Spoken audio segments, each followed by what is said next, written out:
রাত বাজে 2টো, চারদিকে ঘন কুয়াশা। মোটামুটিভাবে ঠান্ডা পড়ছে। রাতে একটা কাঁথা গায়ে দিয়ে শুয়ে পড়ছিলাম।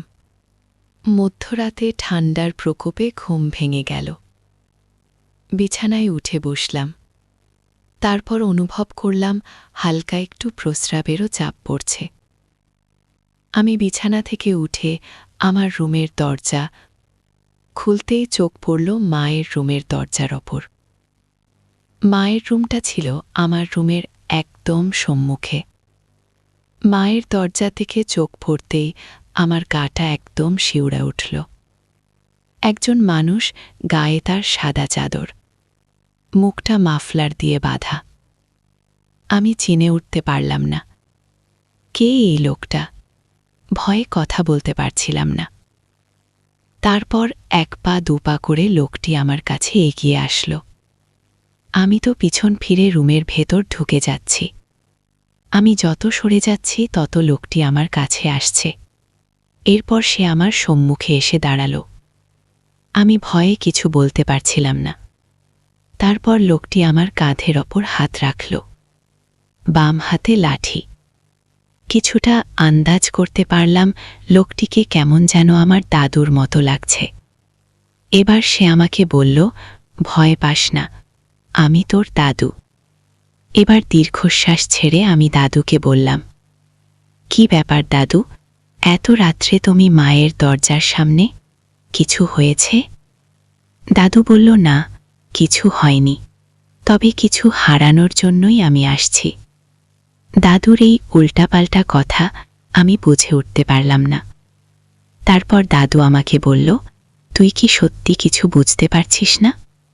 আমি দাদুকে বললাম, না দাদু, আমি কিছুই বুঝতেছি না, তবে আমার ভেতরে তোমাকে দেখে প্রচণ্ড ভয় লাগছে। দাদা তখন বলল, আমি তোর মায়ের দরজার সামনে, এত রাত্রে এই কথাটা এই দুনিয়ার কেউ যেন জানতে না পারে। দাদুর কথাতে আমি একটা রহস্যের গন্ধ খুঁজে পেলাম।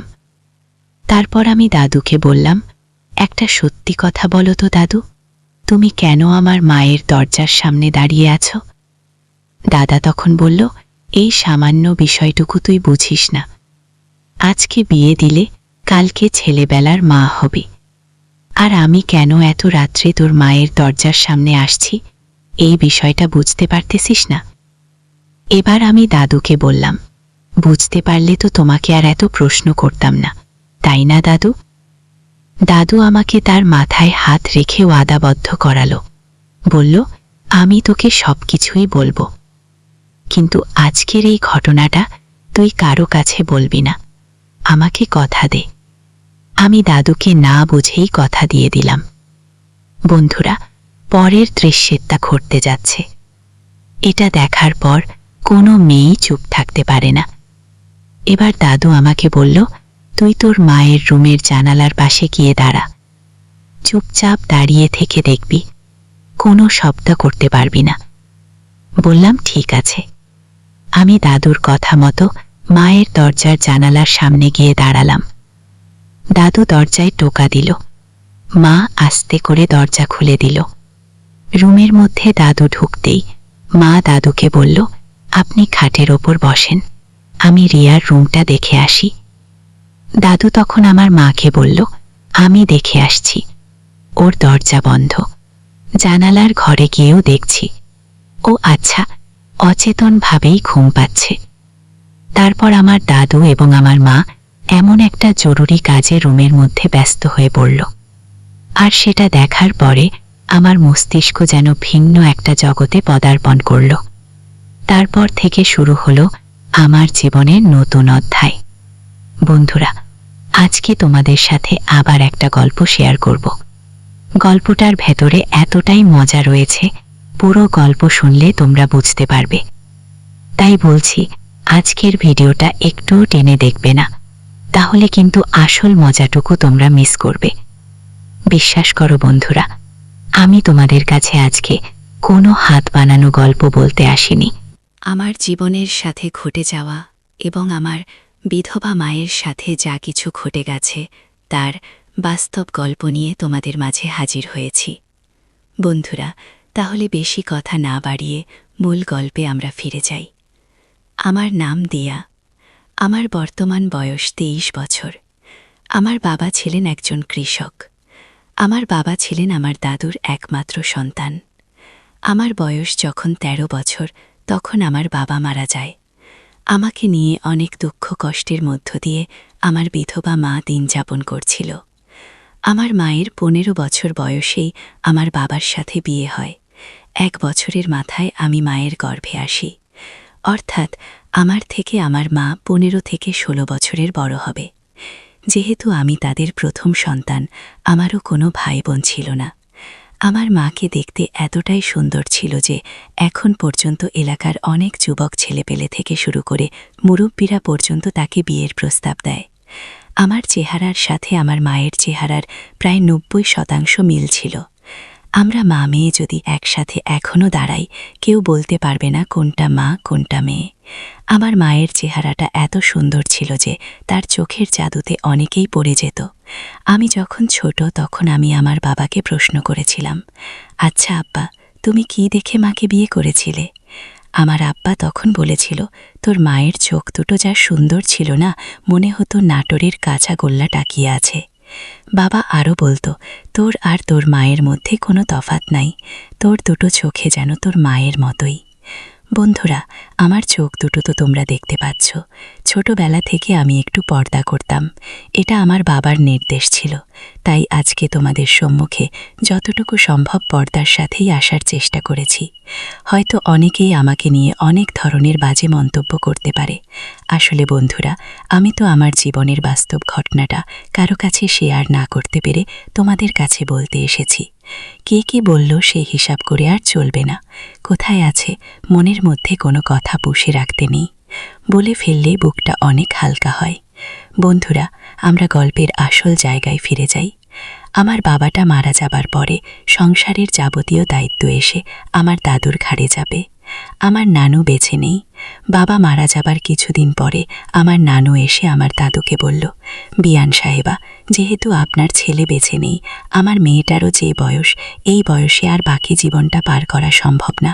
তাই বলছি, আপনি যদি আপনার নাতিকে রেখে দিতে চান দিতে পারেন, নইলে আমার মেয়ের সাথেও দিতে পারেন। আমি আমার মেয়েকে এভাবে রেখে যেতে পারি না। আমার দাদু তখন কান্না ভেজা কণ্ঠে বলল, বিয়ান সাহেবা, আপনি তো জানেন আপনার বিয়ানও বেঁচে নেই।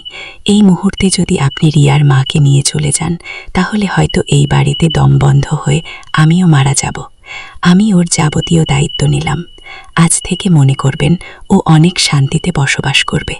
আমার দাদুর কথা আমার নানু কোনোভাবেই মাথা পেতে নিচ্ছিল না।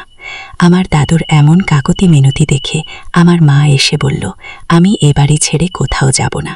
বাকিটা জীবন আমার মেয়েকে নিয়ে আমার শ্বশুর বাড়িতেই কাটিয়ে দিতে চাই।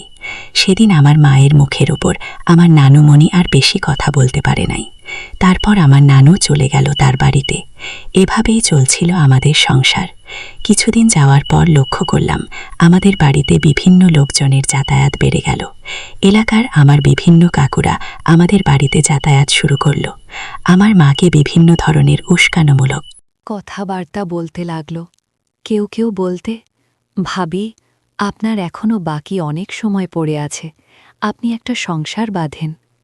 আমার মা কারো কথায় কান দিত না। একদিন সন্ধেবেলা আমি, আমার দাদু আর আমার মা একসাথে বসে খাওয়া দাওয়া করছি।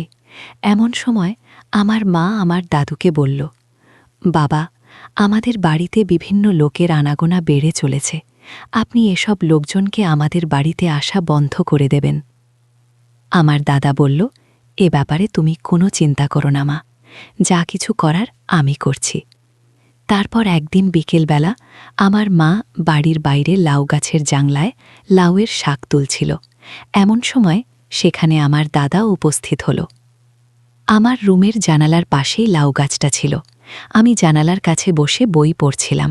পেছন দিক থেকে আমার দাদু গিয়ে আমার মাকে বলল, বৌমা, তোমাকে একটা কথা বলবো। আমার মা বলল, হ্যাঁ বাবা, বলুন। দাদা তখন বলল, তুমি যদি কিছু মনে করো। আমার মা তখন বলল, বাবা, আপনি আমার বাবার মতো। বাবার মতো কি? বাবাই তো। আপনার কথায় আমি কি মনে করতে পারি? আমার দাদা তখন বলল, আমার ছেলেটা মারা গেছে অনেক বছর হলো।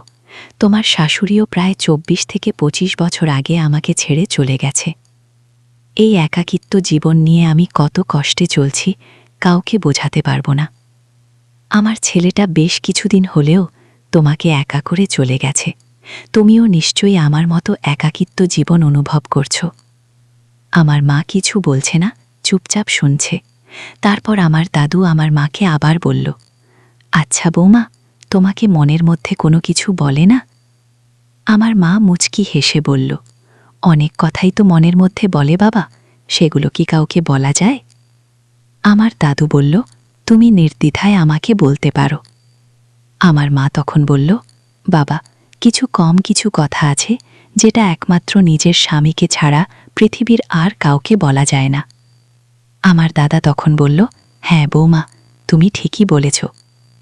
এই যে ধরো, তোমার শাশুড়ির সাথে আমি যে কথাগুলো বলতাম, যেভাবে চলতাম, সেই চলা বা কথাগুলো বলা আমি পৃথিবীর কাউকে বলতে পারছি না। কিন্তু আমি সিদ্ধান্ত নিলাম, যেহেতু আমার ছেলেটাও বেঁচে নেই, তোমার শাশুড়িও বেঁচে নেই, তোমার সমস্যা আর আমার সমস্যা ঠিক একই রকম। তাই বলছিলাম কি, আমরা দুজন মিলে যদি দুজনের সমস্যাটা কথাবার্তার মাধ্যমে দূর করতে পারি, তাহলে সবচাইতে ভালো হয় না? আমার মা তখন দাদাকে বলল, আপনার কথা আমি কিছুই বুঝে উঠতে পারছি না আব্বা। আমার দাদা তখন বলল, এখন এই বাইরে আমি তোমাকে কোনো কথাই বলতে পারছি না। রাত্রে একটু তেল গরম করে নিয়ে আমার বুকে পিঠে একটু মালিশ করে দিও, সে সময় আমি কথাগুলো তোমাকে বলবো। আমার মা একটা মৃদু হাসি দিয়ে আমার দাদুকে বলল, ঠিক আছে আব্বা, তাহলে সন্ধ্যের পরে আমি আপনার কথাগুলো শুনব। আমি আমার রুম থেকে সব কথাগুলো শুনছিলাম। এবার আমিও সিদ্ধান্ত নিলাম, সন্ধ্যের পরে তারা কি কথা বলে, কথাগুলো আমাকে শুনতে হবে। তারপর বিকেলবেলা রান্নাবান্না শেষে আমার মা আমাকে বলল, তোর নানুমণি খবর পাঠিয়েছে, তোকে নাকি অনেকদিন দেখেনি, তুই একটু নানিদের বাড়ি থেকে ঘুরে আসবি। আমি সেদিন মায়ের মুখে চোখে কেমন যেন একটা মিথ্যে কথার ছাপ দেখতে পাচ্ছিলাম। আমি বুঝতে পারছিলাম, হয়তো আজকে আমার মা আমাকে নানুদের বাড়িতে পাঠিয়ে আমার দাদুর সাথে প্রাইভেট আলাপ করবে। কিন্তু আমি তো কিছুতেই যাব না, তাদের আলাপ আমি শুনব। আমি তখন মাকে বললাম, আজকে আমার শরীরটা খুব খারাপ লাগছে মা, সামনের শুক্রবারে যাব। আমার মা আমাকে আর জোরাজোরি করল না। এবার সন্ধ্যের পরে খাওয়ার সময় আমি বাহানা শুরু করলাম। আমার মাকে বললাম, কেমন যেন আজকে চোখে প্রচণ্ড ঘুম ধরছে, আমি দু চোখ ধরে রাখতে পারছি না, আমি ঘুমোতে গেলাম। আমার কথার সাথে সাথে আমার দাদু বলল, যেহেতু শরীর খারাপ, তাহলে তুই এখনই গিয়ে ঘুমা। আমি দাদুর কথার সাথে সাথে উঠে চলে আসলাম, কিন্তু আমি নজরে রাখছিলাম আমার মায়ের চলাফেরা ও কাজকর্মের দিকে।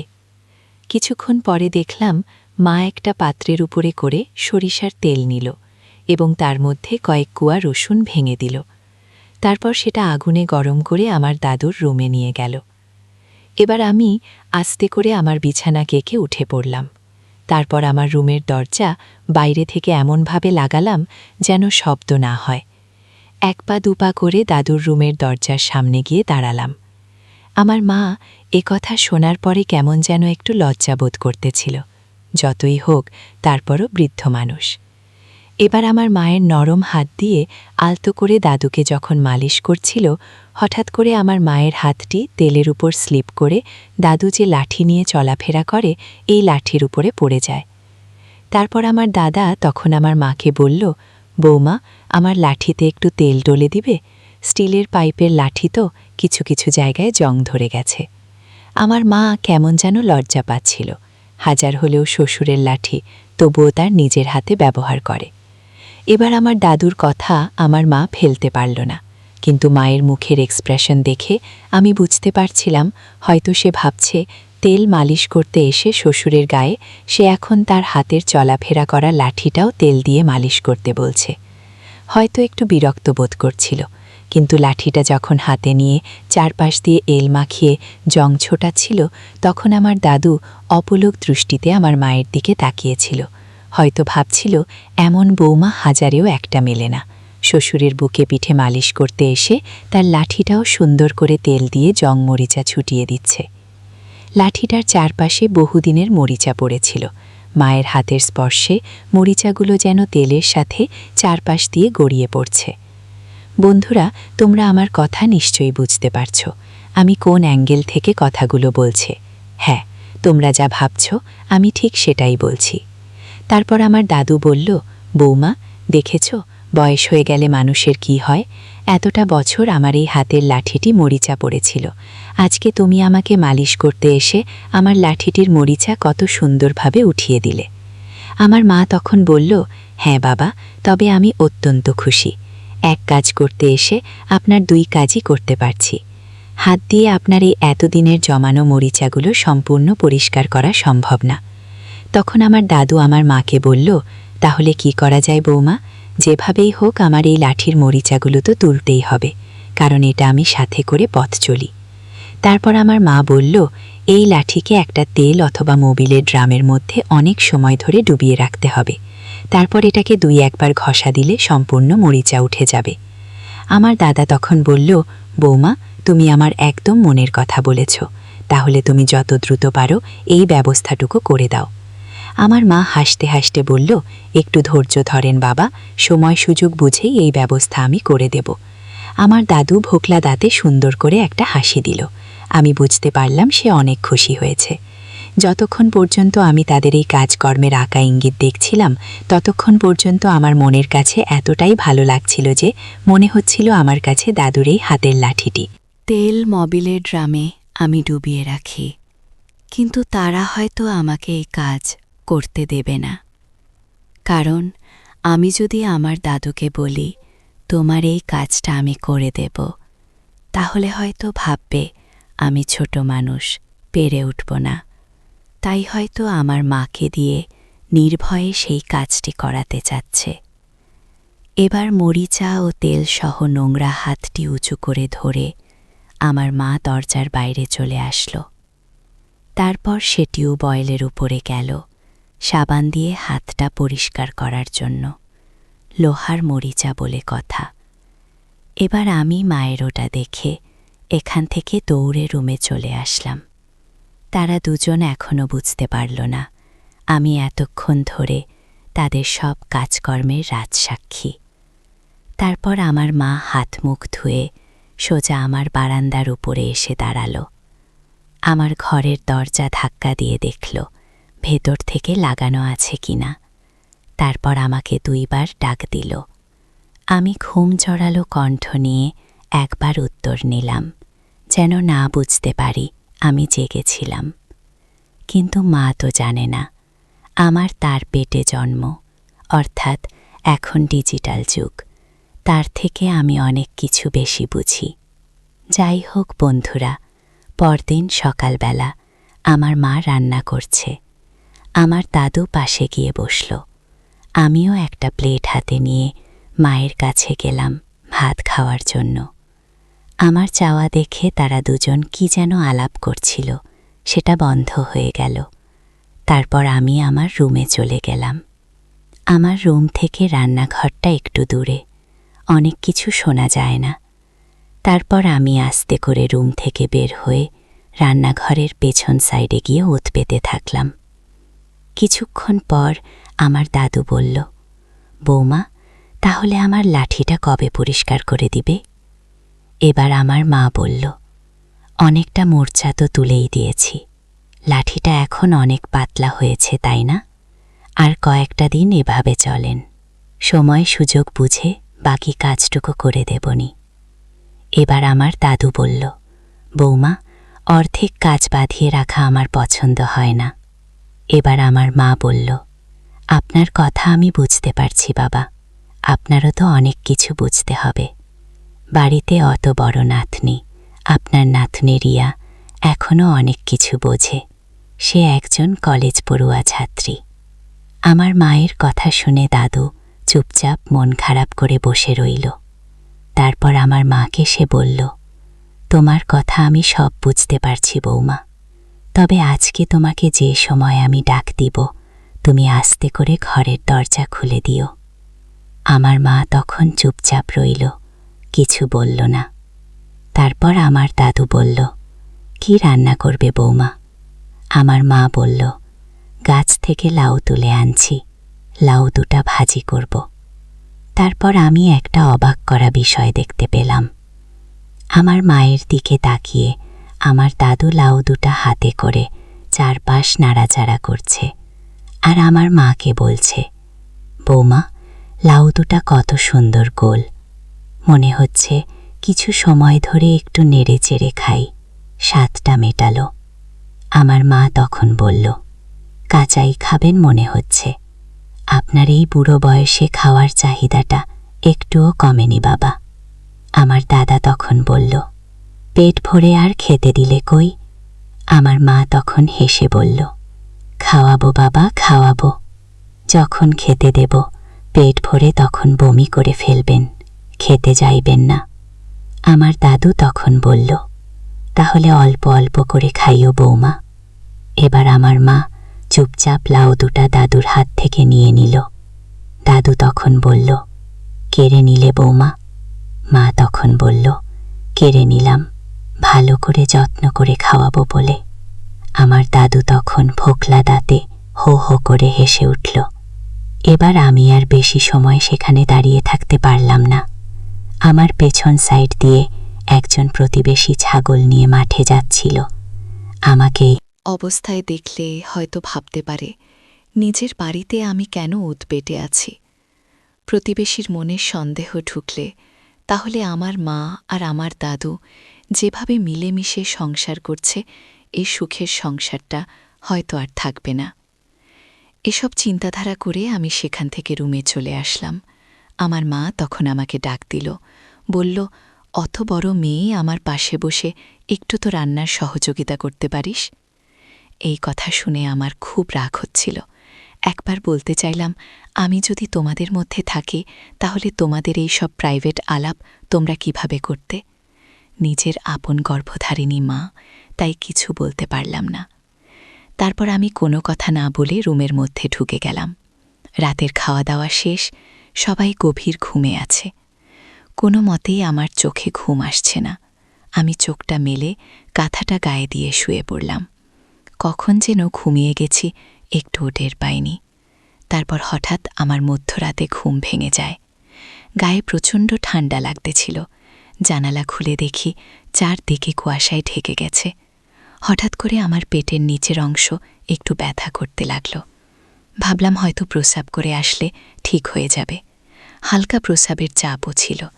আমি দরজা খুলে বাইরে যেতেই চোখ পড়ল আমার মায়ের দরজার সামনে। মাফলার দিয়ে মুখ বাঁধা, গায়ে চাদর পেঁচানো একজন লোক মায়ের দরজার সামনে দাঁড়িয়ে আছে। আমি ভয়ে আঁতকে উঠলাম। তারপর হঠাৎ মাথায় আসলো সেই রান্না করার কথা। আমি এবার নিশ্চিত হয়ে গেলাম, লোকটির হাতে যে স্টিলের পাইপের লাঠি, এটা নিশ্চিত আমার দাদু। আমি আস্তে করে আমার দরজা আবার আটকে দিলাম। এবার আমার মায়ের দরজা খোলার শব্দ পেলাম। ভেতরে দাদু ঢুকে গেল। হয়তোবা আজকে তাদের দরজা লাগাতে খেয়াল ছিল না। কথায় আছে না, চোরের মন পুলিশ পুলিশ। আমি দরজার সামনে গিয়ে দাঁড়ালাম। এবার আমার দাদু আমার মায়ের খাটের উপর গিয়ে বসল। তাদের দুজনের চোখের ভাষা আমি অন্ধকারে বুঝে উঠতে পারছিলাম না। দাদা বলল, ঘরের লাইটটা জ্বালিয়ে দাও, অন্ধকার আমার ভালো লাগে না। সেদিন বুঝতে পেরেছিলাম দাদু আসলে একটা রোমান্টিকতার মানুষ। এই বয়সে সে এতটা আবেগী প্রিয়, তাহলে তার যৌবনকালে কতটা রোমান্টিকতার সাথে সে জীবন যাপন করেছে। বন্ধুরা, আসল মজাটা কিন্তু এখানেই, তাই বলছি ভিডিওটা একদম স্কিপ করবে না। এরপর আমার মা ঘরের লাইটটা জ্বালিয়ে দিল। দাদু তার মাথার মাফলারটা খুলে ফেলল। এবার তার হাতের লাঠিটা আমার মায়ের কাছে এগিয়ে দিল। হয়তো তাকে বোঝাতে চাচ্ছে, তুমি আমার এই চলার জীবনের সাথে লাঠিটাকে আগে মরিচামুক্ত করে দাও। তেলের ড্রামে অথবা মোবিলের ড্রামে ডুবিয়ে সুন্দর করে ডোলে পরিষ্কার করে এই জং ছুটিয়ে দাও। আমার মাও সেটা বুঝতে পারছে। বন্ধুরা, আমার মা দাদুর হাতের লাঠিটিকে 2 হাত দিয়ে ধরে সুন্দরভাবে তার মরিচাগুলো আঙুলের স্পর্শে একটু ঘষে নেওয়ার চেষ্টা করছিল। আমার মায়ের হাতের স্পর্শে লাঠিটা যেন লাইটের আলোতে চকচক করছিল। এবার সেই লাঠির ছোট্ট একটা ড্রামের মধ্যে অনেক মোবিল ভর্তি ছিল। হয়তোবা আমার মা কোনো কাজের জন্য এই মোবিলটুকু সংগ্রহ করে রাখছিল অনেক দিন ধরে। আজকে দাদুর লাঠির মরিচা ছুটানোর জন্য মোবিলটুকু প্রয়োজন হয়ে দাঁড়ালো। তারপর আমার মা লাঠিটাকে ধরে আস্তে আস্তে মোবিলের ড্রামের মধ্যে ডুবিয়ে দিল। তারপর লাঠিটাকে আবার তুলল। এভাবে বেশ কয়েকবার ওঠানামা করাতে থাকল। হঠাৎ মায়ের হাতের আঘাতে অথবা ড্রামের ভেতরের কোনো লোহার আঘাতে লাঠিটি মাঝখান থেকে ভেঙে পড়ল। কি এক মর্মান্তিক বেদনাদায়ক ঘটনা! বেচারা যে লাঠির বলে চলাফেরা করত, এক নিমিষে সেটা ভেঙে গেল। আমার দাদু আর কোনো কথা বলল না। হয়তো তার মনটা অনেক খারাপ, কিন্তু মায়ের মুখের এক্সপ্রেশনটা কষ্টের ছাপ মুখে ভেসে উঠছিল। এবার ভাঙা লাঠিটি আমার দাদুর সঙ্গে নিয়ে রুম থেকে বেরিয়ে গেল। আমি দরজার পাশে চুপটি মেরে থাকলাম। দেখছিলাম আমার মা এই মূর্চে লাগানো হাত নিয়ে হয়তোবা টিউবওয়েলের উপরে যাচ্ছে, সাবান দিয়ে হাতটা ধোয়ার জন্য। এসব কার্যকলাপ আমার কাছে ভালো লাগতেছে না। বিশেষ করে আমাকে ধরে রাখতে পারছিলাম না। সময়ে আমার ভেতরেও অন্য রকম একটা মানসিকতা তৈরি হয়, যে জায়গা থেকে আমি কোনোভাবেই নিজেকে সঠিকভাবে ধরে রাখতে পারছিলাম না। এবার আমি সরাসরি দাদুর রুমে চলে গেলাম। গিয়ে দেখি দাদু জড়সড় হয়ে শুয়ে আছে। এত রাত্রে দাদু আমাকে দেখে ভয়ে যেন চোখ তার কপালে উঠে গেল। সে আমাকে জিজ্ঞেস করল, রিয়া, তুই এত রাত্রে কি মনে করে? আমি তখন দাদুকে বললাম, বুড়ো, তুমি মনে করো পৃথিবীর উপরে তুমি আর আমার মা এই দুজনেই জালাপ, আর আমি দেখছি তোমরা দুজনেই একদম বোকা। আমার এই কথা শোনার পরে দাদুর কণ্ঠনালী দিয়ে আর যেন কোনো কথাই বের হচ্ছিল না। সে বাচ্চা ছেলেদের মতো আমাকে বলে উঠল, কি সব আবোল তাবোল কথা বলতেছিস তুই? আমি তো কিছুই বুঝতে পারছি না। আমি তখন বললাম, তুমি বুঝবে কি করে বুড়ো? তোমার তো বোঝার দাঁতই গাল থেকে ঝরে গেছে। আমার কথা শুনে সে আরও কেমন যেন উদাসীন হয়ে গেল। আমাকে বলল, রিয়া, তুই কি বলতে চাইছিস আমাকে একটু ক্লিয়ার করে বল তো। আমি তখন বললাম, ক্লিয়ার করে এখানে বলার কিছু নেই। তোমার যে লাঠিটার মরিচা শুটাতে গিয়ে আমার মা ভেঙে ফেলল, সেই লাঠিটা আমি সুন্দর করে জোড়া লাগাতে চাই। আমার দাদু তখন অবাক দৃষ্টিতে আমার দিকে তাকিয়ে থাকল। সে আমাকে বলল, কি বলিস শ্রেয়া? তাহলে তো আমার চেয়ে খুশি এই পৃথিবীতে কেউ থাকবে না। আমি আরও অনেক বছর বেঁচে থাকার স্বপ্ন দেখতে পারি, শুধু তুই যদি আমার পাশে থাকিস। সেদিন আমি দাদুকে কথা দিয়েছিলাম। এই কথাগুলো আমার মাও ওপেতে শুনেছিল। সে আমার দাদুর রুমে ঢুকে আমার দিকে চোখ বড় বড় করে রুখে আসছিল। আমি তখন আমার মাকে বললাম, যে পর্যন্ত এসেছ এই পর্যন্তই থেমে যাও, নইলে পুরো পৃথিবীকে আমি জানিয়ে দেব। এরপর থেকে শুরু আমার এবং দাদুর নতুন জীবন। মাঝে মাঝে আমার মাও আমার দাদুর সাথে মিলেমিশে চলতে থাকল।